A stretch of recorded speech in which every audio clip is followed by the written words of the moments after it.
Hello friends, कैसे हैं आप। आज मैं मनोविज्ञान की लाई हूँ ये टॉपिक, मनोविज्ञान का टॉपिक लेके आई हूँ, व्यक्तिगत विभिन्नताओं पर आधारित प्रविधियाँ। इसमें आपको जानना है कि किस तरह की प्रविधियाँ आई, किस तरह की प्रणालियाँ ला गई बच्चों को पढ़ाने के लिए, कौन कौन सी प्रणालियाँ लाई गई उनके बारे में हम पढ़ेंगे। कितने तरह की प्रणालियाँ लाई गई, जैसे कि पहला है इसमें डाल्टन प्रणाली। इस विधि में हम पहला पढ़ेंगे जिसका नाम है डाल्टन प्रणाली। डाल्टन प्रणाली, इस प्रणाली के प्रवर्तक miss Helen Parkhurst. Miss Helen Parkhurst, याद रखिए, बोलिए मिस हेलेन पार्क हर्स्ट। इस प्रणाली में छात्र अपनी क्षमता एवं योग्यता एवं रुचि के अनुसार कार्य करने की पूर्व स्वतंत्रता है। इस प्रणाली में तो समय सारणी में नहीं बांधा जाता है। इसको देखिए, एक और बात कही जाती है, इस प्रणाली को, डाल्टन प्रणाली को कार्य का ठेका, काम का ठेका की प्रणाली भी कहते हैं। इसको ऐसा क्यों कहते हैं? इसमें बच्चों को कार्य दे दिया जाता है, इसमें बच्चों को कार्य दे दिया जाता है, बच्चे अपने आप से वो कार्य एक समय में करते हैं। जैसे कि मान लीजिए बच्चों को आपने एक चैप्टर दे दिया, अब उस चैप्टर को करने के लिए बच्चों के पास स्वतंत्रता रहेगी और कोई समय सीमा नहीं रहेगी। इस चैप्टर को करने के लिए आपने बच्चों को दे दिया, इसमें बच्चों को स्वतंत्रता भी एक सीमा तक रहेगी और कोई समय सीमा नहीं रहेगी। इस प्रणाली को कार्य का ठेका भी कहते हैं। कार्य का ठेका क्या कहते हैं? कार्य का ठेका। इस प्रणाली को कार्य का ठेका की प्रणाली भी कहते हैं। जैसे बच्चों को कार्य का ठेका ही दे दिया गया, तुमको ये करना है, कैसे भी करो और कोई समय की पाबंदी नहीं है। और इसमें बच्चा जो है केंद्र में है, काम करेगा और अध्यापक उसका पथ प्रदर्शक यानी मार्गदर्शक होगा। समझ में आ गया होगा। करने की पूर्व इस प्रणाली में बालक को समय सारणी में नहीं बांधा जाता है, बालक निश्चित समय अंतराल में कार्य को समाप्त करता है। इस प्रणाली में अध्यापक को मात्र पथ प्रदर्शक, जैसे मैंने कहा, मार्गदर्शक के रूप में कार्य करना होता है।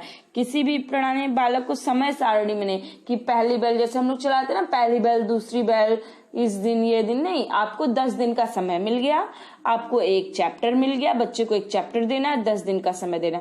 बच्चा कैसे भी उस काम को करता है, वो अपने तरीके से करेगा, कोई समय सारणी नहीं है, एक निश्चित समयांतराल में वो बच्चा उस कार्य को करेगा। तो इस कार्य, अगर ये बच्चे को दे दिया गया कार्य, तो इसको क्या बोलते हैं?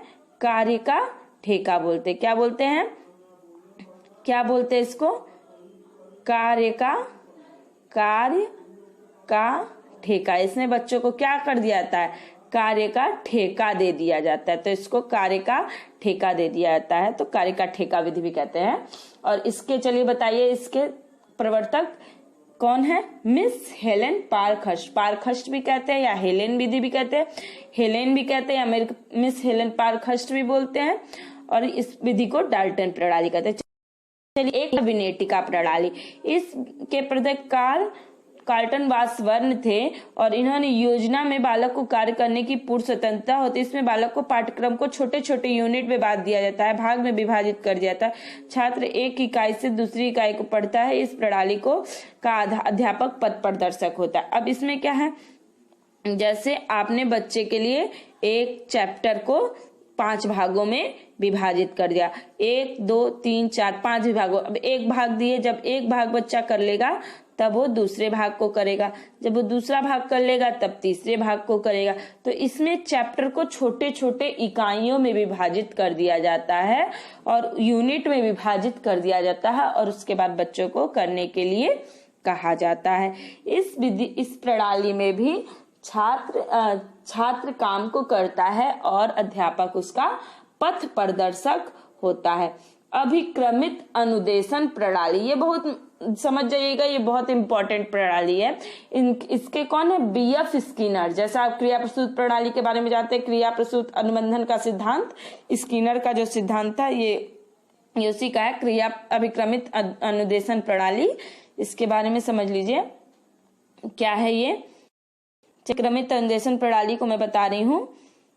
अभिक्रमित अनुदेशन प्रणाली, इस प्रणाली के प्रवर्तक बीएफ स्किनर, एफ, जैसे इनको स्किनर के नाम से अधिक जाना जाता है, Skinner, BF Skinner, BF Skinner ji हैं। और इसको क्या किसके द्वारा ये प्रतिपादित किया गया, तो क्रिया प्रसूत अनुबंधन अधिगम, क्रिया प्रसूत ऐसे बोलते हैं, क्रिया प्रसूत अनुबंधन का सिद्धांत इसको बोलते हैं, इसके द्वारा ये प्रतिपादित किया गया। इस प्रणाली पर यह क्या करती है, यह प्रणाली विनेटिका प्रणाली की ही तरह होती है, यह प्रणाली विनेटिका प्रणाली की तरह, जैसे मैं अभी समझा रही हूँ, पहले बोलने से पहले ही इसको समझा, जैसे हम यह प्रणाली भी विनेटिका प्रणाली की ही तरह होती है। बस विनेटिका प्रणाली में हम लोग क्या करते थे, उसमें छोटी छोटी इकाइयों में विभाजित कर देते थे, इकाइयों में विभाजित करते थे ना उसमें। अब इसमें भी इकाइयों में ही विभाजित करेंगे, लेकिन इसमें इकाई नहीं बोल के प्रोग्राम बोलेंगे। क्या बोलेंगे, प्रोग्राम बोलेंगे, ठीक है, कंप्यूटर भाषा प्रोग्राम बोलेंगे। उसमें विनेटिका प्रणाली पर ही ये काम करती है।